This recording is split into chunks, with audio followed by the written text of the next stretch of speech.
should we get?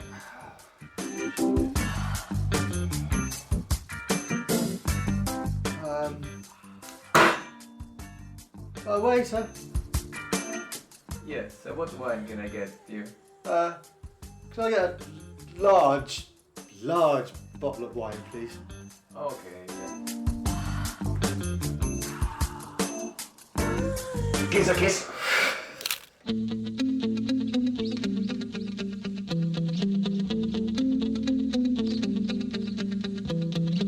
I hope you liked that. Oh god, I just looked at it now. I hope you enjoyed that Mrs. Crafty Lozza skit. Yeah, first and last time I'm going to be dressed as a woman. Yes, well, if you enjoyed our skits and our shows, obviously, please like and subscribe. We've also realised that there's a new bell at the bottom for notifications, so if you click that, you'll be notified whenever we get a new episode coming up. This one, however, is about, can you look at a wine list and know what exact wine you would like if you're in a bar or a restaurant? So that's what we're looking at, is trying to find out in different situations where you're on a date, like we were. God, did I just say that, on a date that we were? Anyways. My alter ego. With a client or with friends, Yeah. So this is the episode for you. So what we did is went to 3 different venues, and here we basically looked at the wine list and tried the wine, and hopefully we can help you choose a wine yourself. For the first venue we're looking at is a gastro pub, which caters to good food, as well as... they're always going to have really good ales. So. Yes, exactly. So we're wondering if their wines are up to scratch at the Coat and Badge In Putney. The wine list here is really nicely broken up, which is kind of a big surprise. Usually it's kind of a stream of white and red, and that's it, and you have to decide. So that's what I really quite like about it. So you don't often get something so well designed. So for Lawrence, I've kind of gone into the crisp and fruity section here. Is that to go with my character from the sketch? It is, yeah. Mrs. Lozza would have loved this wine. All right. Now hold down the menu. Yes, because it's a bit windy today. That's why we love filming outside. Well, I think with mine, it's got like a hint of like sweetness to it. I can definitely notice the tropical flavours. Orange peel. Orange peel on that one. Interesting. It's nice. I definitely like this. Is something you probably have with a salad. With mine, it's exactly how I thought it would be pictured. It's sort of dark fruits, dark cherries with a slight, chocolate, edge to it. There's definitely spice. It's still lingering, still going on. That's a good Court Drone. Sometimes you can get them, and they're a bit passive, to be fair. So as you saw, the wine list for us, looking on reflection, was very well organised, and the sort of flavour profiles that they had on the list broke down the wine list really well, for this, and it was a large wine list, so it needed that. It was pretty full on.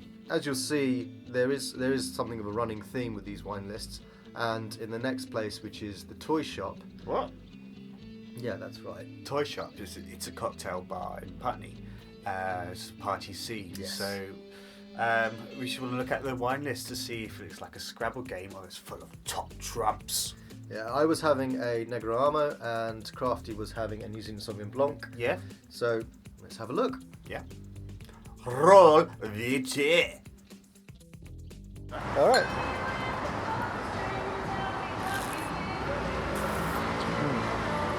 Yeah, I've still got dark fruit flavours there, black cherries, black plums, kind of on the sweeter side. So you got like, prunes maybe, it's kind of there, touch. What about yours? Mine, well, it's really a typical New Zealand Sauvignon Blanc. There's lots of flavour, raspberries, gooseberries, sorry. Yeah, I was going to say. It's really refreshing. It's nice. Yeah, can't complain with that. So the wine list was short, sharp, to the point. Yes. It didn't have a lot on there. Not a lot of choice. I agree, and I expected this to initially have quite a colourful wine list to go along with their colourful kind of cocktails that they have on there, and was kind of disappointed in the sense of it was very straightforward, to the point, but ultimately uninteresting for me. So this is the third and last venue that we went to, and this is the Old Frizzle in Wimbledon town. So it's something that you might find in Soho, but actually it's down in Wimbledon. Yes. So we were looking at this one because it's not owned by the big guys. It's like Young's, which owns the Coat Badge. Yep. This is owned by an entrepreneur. So we're wondering if it made the difference. Yeah, that was my line. So it's a slightly more tropical nose. It's all right, as you can see. Yeah. Lovely white. Cheers. No, slightly more sweet honeysuckle. And slurping you do with white wine as well. It's kind of nice, refreshing. This one's slightly off dry. How do you find that? It's nice, I like it. Yeah? Yeah, it's got nice soft fruity notes there. Yeah, that's the Old Frizzle. I kind of look and reflection say that it was lots of classics, no panache there. And what I mean by that is it had 2 Sauvignon Blancs for some reason on the list, and it had the Malbec, which is usual. Yeah. This kind of came across as less of a trendy bar and more of a pub, really. Well, a bit disappointing, really. Yes, a little bit, yeah. Overall, really, there is a sort of repetitive wines that you'll find on the list, and it was either a case it was a New Zealand Sauvignon Blanc, it was a Chardonnay, it was an Argentinian Malbec. Yes, they are popular, but there's a good reason that bars and restaurants will put markups on these particular wines because they know they will sell. Yeah, well, therefore, saying that, we did actually choose our favourite, and that was the Coat Badge. It's really made it the fact that it had a great range, and the price, it was reasonably priced. Yeah, it was reasonably priced compared to the other 3, probably on the same spectrum of that pricing. The value for the wine was much better. I think more importantly was their menu layout, their headings for each of the categories was done amazingly well, I think, actually. So what did they have? They had they had rich and spicy, and then they had crisp and fruity on that list. I think I chose one from you, one for me on that, and that's a great way of kind of breaking down any wine list. If you can kind of do that in your own mind, if we're looking at a wine list and going, okay, so these wines are rich and spicy, and these other wines are crisp and fruity, and if you can kind of divide them up in your mind and saying, well, these are quite similar in this category, so I can, if I like this particular wine which is rich and fruity, rich and spicy, then this other one is also rich and spicy. Yeah. And that's what we did with the Old Frizzle. We went there and we, if we wanted a Sauvignon Blanc, we decided to go slightly differently and chose a Chenin Blanc instead. Yeah. So so what would you do on dates then? on dates, as I was saying, it's a case. Well, on our date it was very weird, but on usual dates, you would have fun and bubbles, is what I'd put it down as, and that's something that's sparkling and champagne. If you don't want to do something that extravagant and you want wine, go for something unpopular. And what I mean by that is a grape you don't know, and definitely from a country that you didn't think they made wine from.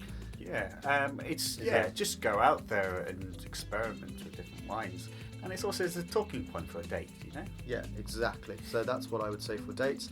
For clients, it's kind of the usual of going for a French wine because clients not going to. It's a safe choice. That's the best way of putting it.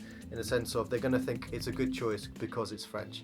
I don't know whether that's true with my experience all the time, I'd have to say. And so in saying that, I've actually decided to have my top picks when you're looking at a wine list. Yeah.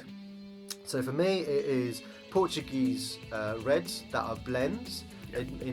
We know them for their ports. They do their dry reds, and they do a really good job now of some of the wines there. The other choice I'd say is a Riesling, and that's the grape, a dry Riesling. And what's that called from Germany? Trocken. Trocken. Trocken. I think it's right. And my third choice is expensive Chilean wine. And that comes from my own personal experience of working in a Michelin star restaurant. We had categories which were very expensive and French and Australian, but Chilean kind of gets mistaken for not being good enough to make expensive wines. They do actually do a good job. Yeah. Yeah. Absolutely.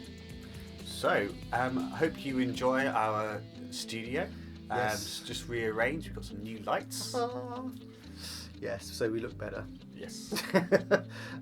Yeah, so because we've got the studio up and running now in 2017, we are going to be introducing wine news, which pretty much says what it does. And Crafty will be going to... I'll be visiting some really good pubs, going to festivals. So it'll be like you'll be with us. Yes, join us on our journey through time and space. No, this is not the Mighty Boosh.